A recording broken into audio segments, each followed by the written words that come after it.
কারো স্বার্থে এপ্রিলে নির্বাচনের সিদ্ধান্ত হলে সেটি সুষ্ঠু হবে কিনা তা নিয়ে সংশয় প্রকাশ করেছেন বিএনপির স্থায়ী কমিটির সদস্য আমির খসরু মাহমুদ চৌধুরী। সকালে চট্টগ্রামের গণমাধ্যম কর্মীদের একথা বলেন তিনি। এদিকে নয়াপল্টনে বিএনপির কেন্দ্রীয় কার্যালয়ের সামনে এক অনুষ্ঠানে দলের সিনিয়র যুগ্ম মহাসচিব রুহুল কবির রিজভী বলেন, এপ্রিলে নির্বাচনের সিদ্ধান্তে বেশিরভাগ দলের সমর্থন নেই। ঈদুল আজহা উপলক্ষে চট্টগ্রামের বাসভবনে স্থানীয় নেতাকর্মী ও গণমাধ্যম কর্মীদের সাথে শুভেচ্ছা বিনিময় করেন বিএনপির স্থায়ী কমিটির সদস্য আমির খসরু মাহমুদ চৌধুরী। এ সময় নির্বাচন প্রসঙ্গে গণমাধ্যম কর্মীদের তিনি জানান, কারো স্বার্থ রক্ষায় এপ্রিলে নির্বাচনের সিদ্ধান্ত হলে তা নির্বাচনকেই প্রশ্নবিদ্ধ করবে। কাদের জন্য এই সমস্ত নির্বাচন পিছিয়ে দেওয়া হচ্ছে, কাদের জন্য এই সুবিধা সৃষ্টি করা হচ্ছে, এটার লাভবান কারা হচ্ছে? তাহলে কি আগামী নির্বাচনও কি এই যারা আছে তারা কি প্রভাবিত করে তাদের দিকে নিয়ে যাবে, তাদের মতো করে নির্বাচন করবে? এদিকে নয়াপল্টনে বিএনপির কেন্দ্রীয় কার্যালয়ের সামনে বাংলাদেশ জাতীয়তাবাদী রিকশা, ভ্যান ও অটো চালক দলের উদ্যোগে আনন্দ সমাবেশে কথা বলেন দলটির সিনিয়র যুগ্ম মহাসচিব রুহুল কবির রিজভী। যে সরকার ছিল জনগণ বিচ্ছিন্ন সরকার, যাদের ভোটের কোনো দরকার হতো না, বলেন এপ্রিলে নির্বাচনের সিদ্ধান্তে বেশিরভাগ দলের সমর্থন নেই। ডিসেম্বরেই নির্বাচনের দাবি জানান তিনি। ডিসেম্বরের মধ্যেই নির্বাচন নিশ্চিত করুন, কারণ ডিসেম্বরে শীতকাল থাকে, মানুষ অবলীলায় নির্বিঘ্নে ভোট কেন্দ্রে যেতে পারে, নির্বিঘ্নে ভোট দিতে পারে এবং এই সময় সমস্ত পরীক্ষা শেষ হয়ে যায়, একটা স্বস্তি থাকে। সুতরাং এটাই হচ্ছে উপযুক্ত সময়, এই সময় নির্বাচনের ব্যবস্থা করুন। এটা যদি করতে পারেন জনসমর্থিত হবে। অন্তর্বর্তীকালীন সরকার যে কোনো দিকে ঝুঁকে পড়ে না, কোনো দিকে হেরে পড়ে না, সেইটা প্রমাণ হবে। সরকারের গ্রহণযোগ্যতা ও নিরপেক্ষতা প্রমাণে সম্মিলিত মতের প্রাধান্য দেওয়া উচিত বলেও মন্তব্য করেন তিনি। আপনাদেরকে বলবে অমুক দলের সমর্থক ছিলেন। Rifat Alam, independent News, Dhaka. লন্ডনের উদ্দেশ্যে কাল ঢাকা ছাড়বেন প্রধান উপদেষ্টা অধ্যাপক মোহাম্মদ ইউনূস। পররাষ্ট্র মন্ত্রণালয় জানিয়েছে, যুক্তরাজ্যে পাচার হওয়া অর্থ ফেরত আনার বিষয়টিতে সর্বোচ্চ প্রাধান্য দেওয়া হবে এই সফরে। তবে বিশেষজ্ঞদের মতে, নির্বাচিত সরকার না আসা পর্যন্ত এ ধরনের সফর ফলপ্রসূ হবে না।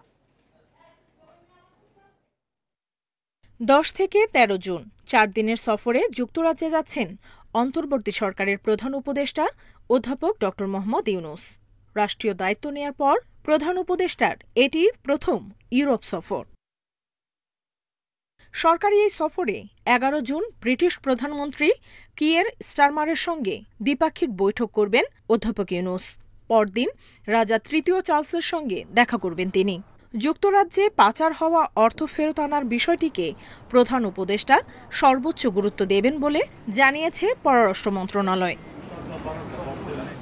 বিশেষজ্ঞদের মতে, নির্বাচিত সরকার না আসা পর্যন্ত এ ধরনের সফরে বড় কোনো পরিবর্তন আসবে না।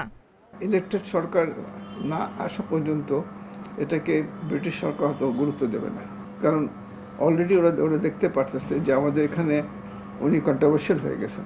উনি যদি এই এতগুলো রিফর্ম প্রসেস এত লম্বা না করে শুধু ইলেকশনের উপর ফোকাস করতেন, এটার উপরে ফোকাস করলে কিন্তু উনি বাই নাও উনি প্রত্যেক দেশে সাপোর্ট পেতেন। তিনি আরও বলেন, যুক্তরাজ্য সবসময়ই গণতন্ত্রে বিশ্বাসী। তারা অবশ্যই চাইবে বাংলাদেশেও গণতন্ত্র প্রতিষ্ঠা হোক।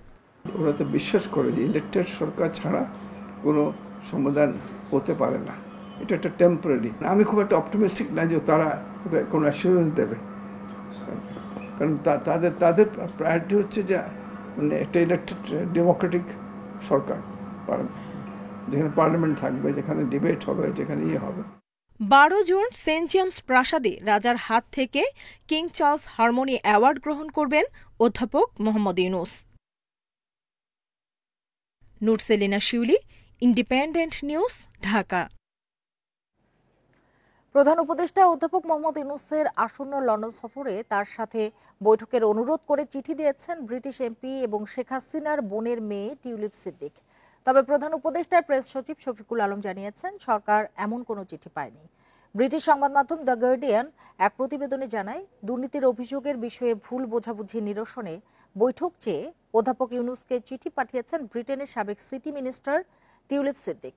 চিঠিতে তিনি বলেন, বাংলাদেশের দুর্নীতি দমন কমিশন দুদকের রাজনৈতিক উদ্দেশ্য প্রণোদিত অভিযোগের বিষয়ে ভুল বোঝাবুঝি দূর করতে এই বৈঠক চান তিনি। সেই সাথে বাংলাদেশের সাবেক প্রধানমন্ত্রী ও তার খালা শেখ হাসিনার সাথে জড়িত কিছু প্রশ্নের জবাব দেওয়ার প্রয়োজন বলেও চিঠিতে উল্লেখ করেন টিউলিপ।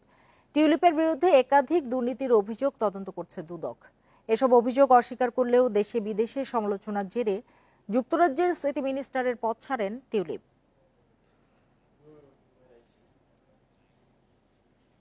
ঈদের ছুটিতে রোববার সকাল থেকে মিরপুর জাতীয় চিড়িয়াখানায় ভিড়। পরিবারের সদস্যদের নিয়ে ঈদ বিনোদনে চিড়িয়াখানার পশু পাখি দেখতে আসছে রাজধানীবাসী। বিশেষ করে শিশু কিশোরদের প্রিয় বেড়ানোর জায়গা এই চিড়িয়াখানা। ঈদের দ্বিতীয় দিনে লক্ষাধিক দর্শনার্থীর প্রত্যাশা চিড়িয়াখানা কর্তৃপক্ষের। ঈদের ছুটি মানেই আনন্দ বিনোদন। যানজটমুক্ত রাজধানীতে দ্রুত গন্তব্যে পৌঁছাতে পেরে স্বস্তিতে নগরবাসী। তাই শিশু কিশোরদের আবদার মেটাতে জাতীয় চিড়িয়াখানায় ঘুরতে আসছেন অনেকে। নানা প্রজাতির প্রাণীর দেখা পাওয়ার পাশাপাশি স্বস্তি মিলছে গাছের ছায়ায়, প্রাকৃতিক পরিবেশে। শিশুদের পশু পাখির সঙ্গে পরিচয় করিয়ে দিতে অনেক বাবা মা সন্তানদের নিয়ে এসেছেন চিড়িয়াখানায়। ঢাকা ও আশেপাশের এলাকা থেকে দর্শনার্থীরা আসছেন পরিবার পরিজন ও বন্ধু বান্ধব নিয়ে। নারায়ণগঞ্জের সিদ্ধিরগঞ্জ থেকে আমরা আসছি ঈদের ছুটিতে, আমার ছেলেকে নিয়ে দেখাতে যে এখানে অনেক পশু পাখি আছে, এদের সাথে পরিচয় করাতে। স্কুল থেকে এমনি বলে, বই পুস্তকে দেখে, এখন বললো বাবা আমি সিংহ দেখবো, হাতি দেখবো, এগুলা যেমন বাস্তবে দেখার জন্য আসছি। চিড়িয়াখানার বড় আকর্ষণ বাঘ ও সিংহ। এছাড়া ভাল্লুকের খাঁচার সামনেই দেখা গেছে দর্শনার্থীদের ভিড়। অনেকেই প্রথমবারের মতো চিড়িয়াখানায় এসে সামনাসামনি বিভিন্ন প্রাণী দেখে উচ্ছ্বসিত। পশু পাখি অনেক কিছু, রয়্যাল বেঙ্গল টাইগার, সিংহ, পাখি, অনেক কিছু, হরিণ। আবার আসার সময় হরিণ দেখছি, আমাদের খুব ভালো লাগছে। আমি এখানে এসে সিংহ, বাঘ, হরিণ এগুলা দেখেছি এখন পর্যন্ত। আমার এখানে আসার পর আমার অনেক ভালো লাগতেছে। জাতীয় চিড়িয়াখানার মোট ১৩৭ প্রজাতির ৩,০০০-এর বেশি প্রাণী নগরবাসীর বিনোদনের অন্যতম আকর্ষণ। বিগত বছরগুলোতে ঈদের ছুটিতে আগত দর্শনার্থীদের কথা মাথায় রেখে এবার রয়েছে বিশেষ প্রস্তুতি, জানালো কর্তৃপক্ষ। এই দুর্যোগপূর্ণ আবহাওয়াতে যদি তারা বৃষ্টিতে ভেজে, এই কারণে আমাদের প্রায় ২৪টা বিশ্রামাগার আছে যেখানে তারা রেস্ট নিতে পারবে। আমাদের ১০০ গজ পর পানি খাওয়ার, হাত ধোয়ার এই ধরনের আমাদের বেসিনের ব্যবস্থা করে দেওয়া আছে। এবারের ঈদুল আজহার ছুটিতে মোট ৫ থেকে ৬ লাখ দর্শনার্থী চিড়িয়াখানায় আসতে পারে বলছে কর্তৃপক্ষ। Mahmudul Hasan, independent News, Dhaka. ঈদের টানা ছুটিতে সারা দেশের পর্যটন কেন্দ্রগুলোতে বেড়েছে ভিড়। স্বজনদের নিয়ে সমুদ্র, পাহাড় কিংবা হাওরে ছুটছেন দর্শনার্থীরা। এছাড়া বিভিন্ন জেলার শিশু পার্ক সহ দর্শনীয় স্থানগুলোতে থেমে নেই আনাগোনা। পর্যটকদের নিরাপত্তায় সতর্ক রয়েছে ট্যুরিস্ট পুলিশ ও আইনশৃঙ্খলা বাহিনীর সদস্যরা। ঈদের টানা ছুটিতে দেশের পর্যটন কেন্দ্রগুলো দর্শনার্থীদের পদচারণায় মুখরিত হয়ে উঠেছে। কক্সবাজার সৈকতে সকাল থেকে বেড়েছে পর্যটকের সংখ্যা। সৈকতে ঘোরাঘুরি শেষে ছুটছেন মেরিন ড্রাইভ, হিমছড়ি, ইনানি সহ বিভিন্ন স্পটে। হোটেল, মোটেল, গেস্ট হাউস ও রিসোর্টগুলো বেশ পরিপূর্ণ। কক্সবাজার এসে তো বরাবরই ভালো লাগে, এসে ভালো লাগে এই মতো জায়গা। বেবির ডিমান্ড ছিল আসবো, তো ছুটি আসলে লং একটা ছুটি হলো। কুয়াকাটা সমুদ্র সৈকতেও বিভিন্ন এলাকা থেকে এসেছেন ভ্রমণ পিপাসুরা। খাগড়াছড়ির আলুটিলা, ঝুলন্ত সেতু, রিছাং ঝর্ণা, মায়াবিনী লেক সহ বিভিন্ন স্পটে ঘুরে বেড়াচ্ছেন পর্যটকরা। পাহাড়ে ছুটি কাটাতে বান্দরবানে স্বজন বন্ধুদের নিয়ে এসেছেন অনেকেই। এখানে তো অনেক সুন্দর দেখার মতো জায়গা আছে, পরিবেশটা অনেক সুন্দর। হ্যাঁ, আমরা লেক ঘুরে গেছিলাম, তারপরে আশেপাশে আরো ঘোরাঘুরি করলাম। ঈদ উপলক্ষে আমাদের এখানে পর্যটক সংখ্যা বেশি আসতেছে। তারপরে আবার এই যে টানা 10 দিন ছুটিতে পর্যটকের সংখ্যা আরো বেশি হবে। হবিগঞ্জে হাওরের সৌন্দর্য টেনে এনেছে নানা বয়সীদের। পর্যটন এলাকাগুলোতে নিরাপত্তা নিশ্চিতে ট্যুরিস্ট পুলিশ ও আইন শৃঙ্খলা বাহিনীর সদস্যরা রয়েছেন সতর্ক। লম্বা ছুটি ঈদের খুব জমজমাট ভাবে ঈদ উদযাপন করতেছে। ঘুরতে আসলাম, খুবই ভালো লাগতেছে, বন্ধুদের সাথে খাওয়া দাওয়া করলাম, এনজয় করতেছি। লক্ষ্মীপুর সহ দেশের অন্যান্য জেলাতেও শিশু পার্ক ও অন্যান্য দর্শনীয় স্থানে বাড়ছে ভিড়। Zulekha Parvin, Independent News. ঈদ আনন্দে জমে উঠেছে রাজধানীর অদূরে বিনোদন কেন্দ্র ফ্যান্টাসি কিংডম। সব বয়সী মানুষের ভিড় থাকলেও শিশু, কিশোর ও তরুণ তরুণীরা বিভিন্ন রাইডে চড়ে উচ্ছ্বসিত। সন্তানের আনন্দে হাসি ফুটেছে অভিভাবকদের মুখেও। একমাত্র সন্তানকে নিয়ে ফ্যান্টাসি কিংডমে এসেছেন মানিকগঞ্জের বাসিন্দা আরিয়া সুলতানা ও রাহুল ইসলাম দম্পতি। সন্তানের ইচ্ছেকে প্রাধান্য দিয়ে ওয়াটার কিংডমে আনন্দে মেতেছেন। হ্যাঁ, বাচ্চাটা অনেক মজা। আমার বাচ্চা তো আপনার ফ্যান্টাসি কিংডমের ওয়াটার রাইডের প্রচুর ফ্যান, এর জন্য বারবার এখানে আসে আর কি। মেন উচ্ছ্বাস আমার বাচ্চারই, তো আমার বাচ্চার জন্য এখানে আসা। ঈদের সময়টা সন্তানদের নিয়ে আনন্দে কাটাতে এসেছেন টঙ্গীর ব্যবসায়ী রাকিবুল ইসলামও। ফ্যামিলি সহ আসছি, দুই বাচ্চা নিয়ে ঘুরতে। বাচ্চা খুব পানি পছন্দ করে, ঢেউতে খুব ভালো লাগে। দুই বাচ্চা নিয়ে আসছি, ফ্যামিলি সহই আসছি। বড়দের তো আর বেশি আনন্দ নাই, বাচ্চারাই অনেক আনন্দ করছে।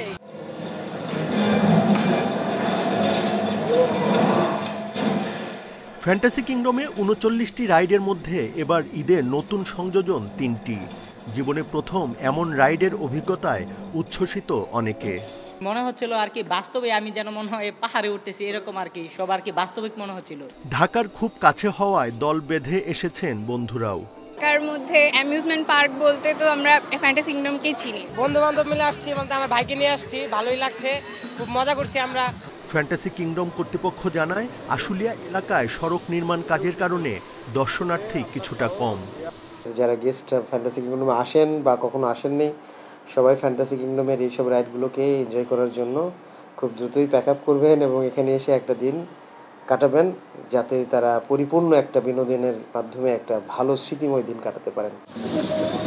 ফ্যান্টাসি কিংডমের Santa Maria, roller coaster, magic carpet ও ওয়াটার কিংডম সবচেয়ে জনপ্রিয় রাইড বলছেন অভিভাবকরা। Buddhadeb Kundu, Independent News, Dhaka. ঈদে 3 দিনের বিশেষ আয়োজন করেছে ঢাকা কেন্দ্রীয় কারাগার। বন্দীদের জন্য রয়েছে বিশেষ খাবার, আপ্যায়ন করা হয় দেখতে আসা স্বজনদেরও। দেয়া হয়েছে নতুন পোশাক, ছিল ক্রীড়া প্রতিযোগিতা ও সাংস্কৃতিক আয়োজন। ঈদের পরের দিনও কেরানীগঞ্জ কারাগারে ছিল স্বজনদের ভিড়। শৃঙ্খলার দায়িত্ব নেয় তরুণ স্বেচ্ছাসেবকরা। কেউ এনেছে মাংস, কেউ সেমাই। ঈদের দ্বিতীয় দিনে ঢাকা কেন্দ্রীয় কারাগারে স্বজনরা এসেছেন বন্দীদের সঙ্গে দেখা করতে। ঢাকা কেন্দ্রীয় কারাগারে বন্দী রয়েছে ৭,৬২৮ জন। ৫ জন করে সুযোগ পাওয়ায় ভিড় হয়েছে ব্যাপক। ঈদের সময়ে দিনে দর্শনার্থী আসছে ৪০ থেকে ৫০ হাজার। আর আগে তো সিরিয়াল ধরতে হতো, টিকিট কাটতে হতো মেন গেটে, এখন মেন গেটে না, এখন ভিতরে আসতেছে সরাসরি। আমার মনে হয় জেল কর্তৃপক্ষ এটা ভালো করেছে জনগণের জন্য। আজকে আমাদের প্রথম গেটে আটকায় নাই, একবারে ঢুকতে দিছে, খাবারও জমা দিছি। একটু পর আমরা দাদার সাথে দেখা করতে যাব। তো আজকের জিনিসটা অনেক ভালো লাগছে।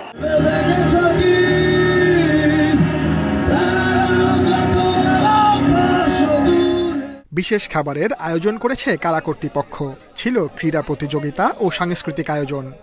ঈদুল আজহা উপলক্ষে আমরা ফুটবল টুর্নামেন্টের আয়োজন করেছিলাম, যেটা গত মাসের 25 তারিখ শুরু হয়েছে এবং এটার ফাইনাল খেলা অনুষ্ঠান এবং পুরস্কার বিতরণী ঈদের আগের দিন শেষ হয়েছে। এটা এছাড়া ঈদের দিনে বন্দীদের সকালবেলা উন্নত মানের খাবারের জন্য ছিল পায়েস এবং মুড়ি, দুপুরবেলা পোলাও, গরুর মাংস, যারা গরুর মাংস খাবে না তাদের জন্য খাসির মাংস। এদিনেও সতর্ক অবস্থানে ছিল নিরাপত্তারক্ষীরা। কয়েক ধাপে তল্লাশি করে স্বজনদের দেখা করার সুযোগ দেওয়া হয়েছে। Sajjad Hossain, independent News, Dhaka. এবারও সিন্ডিকেটের হাতে জিম্মি চট্টগ্রামের কাঁচা চামড়ার ব্যবসা। এরই মধ্যে নগরীর বিভিন্ন জায়গায় ফেলে রাখা হাজার খানেক চামড়ার ঠাঁই হয়েছে ভাগাড়ে। মৌসুমী ব্যবসায়ীদের অভিযোগ, প্রতি বছরই নানা অজুহাতে কম দামে চামড়া বিক্রি করতে বাধ্য করেন আড়তদাররা। যদিও তা অস্বীকার করে মৌসুমী ব্যবসায়ীদের অনভিজ্ঞতাকেই দুষছেন তারা। 2019 ও 2020 সালে দাম না পেয়ে চট্টগ্রাম নগরীর রাস্তায় কয়েক হাজার চামড়া ফেলে দিয়েছিলেন মৌসুমী ব্যবসায়ীরা। পরে 2 বছর ফেলে না দিলেও অনেকটা জলের দামেই বিক্রি হয়েছে কাঁচা চামড়া। পরবর্তী সময়ে মৌসুমী ব্যবসায়ীরা সক্রিয় না থাকায় এই ব্যবসার পুরো নিয়ন্ত্রণ নেন আড়তদাররা। তবে এবার সরকার পরিবর্তনের পর মৌসুমী ব্যবসায়ীরা ভেবেছিলেন অবস্থার পরিবর্তন হবে, কিন্তু শেষ পর্যন্ত রাস্তায় ফেলে দিতে হয় কাঁচা চামড়া। আমরা সবগুলো ট্রান্ডিং রানা আমাদের আরপি নগরে টিজিতে ফেলে দেবো। সরকার আসে, নতুন চামড়া দাম বাড়বে। এখন তো যেভাবে চিন্তা করে মানে চামড়া গরিবের হক ফুলটা নষ্ট করতেছে, এখন তো কিছু করার নাই। আর মৌসুমি ব্যবসায়ীদের অভিযোগ, নগরীর আতুরার ডিপো কেন্দ্রিক 25 আড়তদারই এই সংকটের জন্য দায়ী। তারাই নিজেদের লাভের অঙ্ক বাড়াতে প্রতি বছরই ফাঁদে ফেলেন ছোট ব্যবসায়ীদের।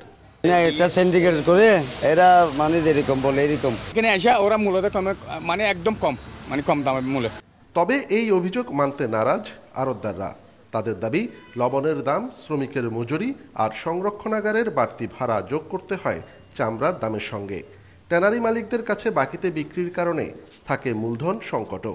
এছাড়া মৌসুমি ব্যবসায়ীরা চামড়ার পরিমাপ বুঝতে পারেন না বলেও লোকসানে পড়েন। আর সরকারি বাণিজ্য মন্ত্রণালয় থেকে যে রেটটা মানে আপনাদের মাধ্যমে দিয়ে থাকে, কিন্তু এটা তো আসলে বাণিজ্য মন্ত্রণালয় দেয়, এটা তো ট্যানারি অ্যাসোসিয়েশনে দেয় না। চামড়া কিনবো ট্যানারি অ্যাসোসিয়েশন, এক্সপোর্টের উপর নির্ভর করে, এরা যতটুকু এক্সপোর্ট ইম্পোর্টের উপর নির্ভর করে যা বেচা যায় ওইভাবে একটা চামড়া ক্রয় বিক্রয়ের হিসাব হয়। এবার চট্টগ্রামে 3 লাখ চামড়া সংগ্রহের লক্ষ্য আড়তদারদের। এর মধ্যে 80% সংগ্রহ হয়েছে বলে জানালেন তারা। অনুপম শীল, ইন্ডিপেন্ডেন্ট নিউজ, চট্টগ্রাম। ঈদের দ্বিতীয় দিনে রাজধানীর পোস্তায় চামড়া বেচা কেনা নিয়ে কর্মচাঞ্চল্য ছিল কম। মৌসুমি ব্যবসায়ীরা চামড়ার দাম না পেয়ে হতাশ হয়ে ফিরে যান। তাদের অভিযোগ, সরকার নির্ধারিত দাম দিচ্ছেন না আড়তদাররা। এদিকে ব্যবসায়ীরা বলছেন, খরচ বিবেচনায় এই দামে কাঁচা চামড়া কেনা সম্ভব নয়। তাই এবার পোস্তায় চামড়া সংগ্রহের লক্ষ্য কমিয়ে ধরা হয়েছে 75,000। রাজধানীর লালবাগের পোস্তায় শাহবাগ থেকে চামড়া নিয়ে এসেছেন মৌসুমি ব্যবসায়ীরা। প্রত্যাশিত দাম না পেয়ে আড়তদারদের সাথে বাগবিতণ্ডায় জড়ান তারা।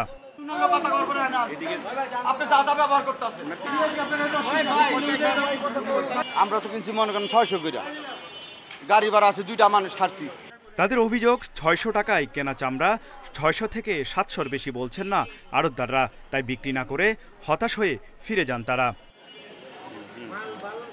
পোস্তায় ছোট ও মাঝারি চামড়া বিক্রি হয় 400 থেকে 500 টাকায়, বড় চামড়া বিক্রি হয় 850 টাকা পর্যন্ত। অনেকে দাম না পেয়ে মাটিতে পুঁতে ফেলার কথাও বলেন। কিনাই 800, তার থেকে যদি 800 বেশি 300 টাকা লোকসান হয়ে যাবো, এই আর কি। আর 300 টাকা 800 টাকা তো বেচুমি না, মাটির তলে দেওয়া দিব, তারপরেও 800 টাকা বেচুমি। আমরা সকল দিন 900 কিনছি, 1000 কিনছি, আবার 800 কিনতেছি। আমি একটু ভদ্রলোক বলছি 800 বেচবো না, মাটিতে ভালাই দিব। পোস্তার আড়তে এবছর কাঁচা চামড়া সংগ্রহের লক্ষ্য ধরা হয়েছিল 85,000। সংগ্রহ কম হওয়ায় সেই লক্ষ্যমাত্রা 75,000-এ নামিয়ে আনা হয়েছে। কাঁচা চামড়া ব্যবসায়ী সমিতি বলছে, এবার কোরবানি কম হওয়ায় এই অবস্থার তৈরি হয়েছে। 20% গরু কম স্লোটিং হয়েছে, চামড়াও কম আমদানি 20% হবে, এই পর্যন্তই। লক্ষ্যমাত্রা পূরণ হওয়ার সুযোগ সুবিধা নাই। তা আমাদের মার্কেটে 75,000 পর্যন্ত হয়েছে। আজকেও কিছু পারচেজ সেল হবে। ছাগলের চামড়া কেনায় ব্যবসায়ীদের কোনো আগ্রহ নেই। এদিকে দ্বিতীয় দিনে চামড়া কম আসায় পোস্তায় কমেছে কর্মচাঞ্চল্য। তৌহিদ রানা, ইন্ডিপেন্ডেন্ট নিউজ, ঢাকা। 8 থেকে 10 ঘন্টায় নাকি শতভাগ বর্জ্য পরিষ্কার হয়েছে ঢাকার 2 সিটিতে। কিন্তু কর্পোরেশনের দাবি যে ঠিক নয়, সরেজমিনে তার প্রমাণ পাওয়া গেল। অলিগলি, সড়ক সব জায়গাতেই ছিল ময়লা আবর্জনা। দুর্গন্ধের ভোগান্তিও পুরোপুরি কাটেনি। তবে দিনরাত তৎপর দেখা গেছে 20,000 পরিচ্ছন্নতা কর্মীকে। সকাল 8:30, মানিক মিয়া অ্যাভিনিউতে তখনও পড়ে আছে প্রথম দিনের কোরবানির বর্জ্য, যদিও রাতেই দেয়া হয়েছে শতভাগ বর্জ্য অপসারণের ঘোষণা। যোগাযোগ করা হয় অঞ্চল 5-এর সহকারী প্রধান বর্জ্য ব্যবস্থাপনা কর্মকর্তা রাকিব হাসানের সাথে। দ্রুতই বর্জ্য অপসারণের কথা বলেন তিনি। এরপর ঘণ্টাখানেক অপেক্ষার পরও দেখা মেলেনি কোনো পরিচ্ছন্নতা কর্মীর, অথচ কয়েকশো গজ পাশেই এই ওয়ার্ডের এসটিএস। না রাত্রে নেই, এক গাড়ি আসছিল ভরা দেখা পরে চলে গেছে। একই অবস্থা 29 নম্বর ওয়ার্ডের। গতকাল সন্ধ্যা থেকেই আবাসিক এলাকার মধ্যে পড়ে আছে পশুর বর্জ্য। দুর্গন্ধে অতিষ্ঠ এলাকাবাসী। এখানে একটি ট্রাকে বর্জ্য তোলার দৃশ্য দেখা গেলেও সেটি নষ্ট। তার তো লাগানো না, মানে কি যেটা কারেন্ট পাইব ওটি খোলা আছে। তাহলে ময়লা নিয়ে যাবেন কিভাবে? ময়লা আমি নিয়ে যাব যেভাবে হোক। কালকে তো সিটি কর্পোরেশন বললো সব বর্জ্য নিয়ে গেছে। না লাই নাই, কই আপনারা দেখতেছেন তো আছে। শতভাগ বর্জ্য অপসারণের দাবি করার পরও তেজগাঁও, আগারগাঁও ও মিরপুরের অনেক এলাকাতে সকাল 11টা পর্যন্ত পড়েছিল প্রথম দিনের বর্জ্য। পরে গণমাধ্যমের খবরে তৎপর হয় সিটি কর্পোরেশন। আলটিমেটাম হিসাবে এই বর্জ্য পরিষ্কার হয় না, এটাতে আমরা খুশি না। মানে এটা তো আমাদের জনগণের দুর্ভোগ। বিশেষ করে যে আমি নাক চাপা দিয়ে এখানে আসলাম, কিছু কিছু বজ্র চর্বি এগুলো রয়ে গেছে, গন্ধে হাঁটা যাচ্ছে না রাস্তায়। সারা রাস্তা ময়লা গোবর, এটা তো গন্ধ হয়ে হেগো কাছে যদি না লাগে তখন আমরা কমু কি, পাবলিকের কোনো দাম আছে এই দেশে? এদিকে দক্ষিণ সিটিতে কিছু কিছু জায়গায় পড়েছিল বর্জ্য, তবে কর্পোরেশনের ঊর্ধ্বতন কর্মকর্তারা বিভিন্ন এলাকা পরিদর্শনে বের হলে অপসারণ হয় কোরবানির পশুর বর্জ্য। এখানে একটু ময়লা আমি দেখতে পাচ্ছি। আমি সকাল থেকে খুব ভোরে আমি বের হয়ে আমি সমস্ত জায়গা ঘুরেছি।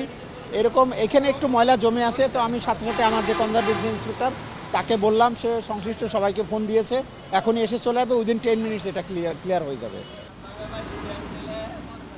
রোববার দুপুর পর্যন্ত ঢাকা উত্তর ২৫০০ ট্রিপের মাধ্যমে ১৩,১৭৪ টন বর্জ্য আমিনবাজার ময়লার ভাগাড়ে ফেলেছে, আর মাতুয়াই ল্যান্ডফিল্ডে গিয়েছে দক্ষিণের ১৪,০০০ টন বর্জ্য। Adilur Rahman, independent News, Dhaka. Bangladesh Singapore match নির্বিঘ্নে শেষ করতে ব্যস্ত সময় পার করছে বাফুফে। প্রীতি ম্যাচের ভুলের পুনরাবৃত্তি করতে চায় না ফেডারেশন। বাড়ানো হচ্ছে স্টেডিয়ামে প্রবেশের গেট সংখ্যা, নিরাপত্তার ব্যবস্থা করা হচ্ছে দ্বিগুণ। দর্শকদের স্টেডিয়ামে প্রবেশের জন্য 2 ঘন্টা সময় নির্ধারণ করেছে বাফুফে। ঈদের ছুটি, জাতীয় স্টেডিয়াম এলাকাও নীরব। বুধবার এই ভেন্যুতে এশিয়ান কাপ বাছাইয়ে বাংলাদেশ সিঙ্গাপুরের লড়াই, ম্যাচ ঘিরে ব্যস্ততা বাফুফে কর্তাদের। 4 তারিখে ফ্রেন্ডলি ম্যাচের যেই ভুলটা হয়েছে, ওই ভুলটা যাতে আমরা 10 তারিখে না করি। বাংলাদেশ ভুটান প্রীতি ম্যাচের চাপ সামলাতেই হিমশিম খেতে হয়েছে। গেট ভেঙে দর্শকদের ঢুকে পড়া, পর্যাপ্ত নিরাপত্তার অভাবসহ নানা অব্যবস্থাপনা চোখে পড়েছে। এবারের ম্যাচ আরও বড়, তাই সর্বোচ্চ প্রস্তুতি নিতে তৎপর ফেডারেশন। 4 নম্বর 3 নম্বর গেটে 4টা করে গেট ছিল, এখন আমরা 8টা করে গেট ইউজ করতেছি। আমরা গেটের সংখ্যা বাড়াইছি, আর সিকিউরিটির সংখ্যাও 200 জায়গা আমরা 400-তে নিয়ে আসছি। আর আমরা একটু সামনের দিকে টিকিট চেকগুলা করতে চাই নিরাপত্তার জন্য। আর পিছনে যে কিউতে ঢুকে যাবে, কিউতে ঢুকে গেলে ওনার একটা রিসব্যান্ড ইউজ করবে, দেন আমরা ইনার গেটে নিয়ে আসবো। প্রীতি ম্যাচে গ্যালারিতে শতভাগ উপস্থিতি ছিল না, তবে 10 জুন বাংলাদেশ সিঙ্গাপুর ম্যাচে গ্যালারি থাকবে কানায় কানায় পূর্ণ। ফ্যানজোন সহ স্টেডিয়াম এলাকায় দর্শকদের নিয়ে থাকবে নানা কার্যক্রম। ম্যাচ শুরুর আগে হবে কনসার্ট, বিকেল 5টার পর আর দর্শক প্রবেশ করতে পারবেন না স্টেডিয়ামে। গেট ওপেন হবে 3টায়, ক্লোজিং টাইম 5টায় করছে। 5টা পরে ঢোকার সুযোগ থাকবে না। তার এর জন্য বলতেছি, দর্শক যেন আগে আইসা 2টার মধ্যে আইসা গেটে আইসা 3টা 5টার মধ্যে তারা স্টেডিয়ামে ঢুকে পড়ে। আমরা ন্যাচারালি যেটা আমরা বলে আসছি, সেই ফ্যানজোন আউটার স্টেডিয়ামে হচ্ছে। বাংলাদেশ সিঙ্গাপুর ম্যাচের আগের দিন সোয়াট টিম জাতীয় স্টেডিয়ামে মহড়া দিবে। পিয়াস সাহা, ইন্ডিপেন্ডেন্ট নিউজ, ঢাকা।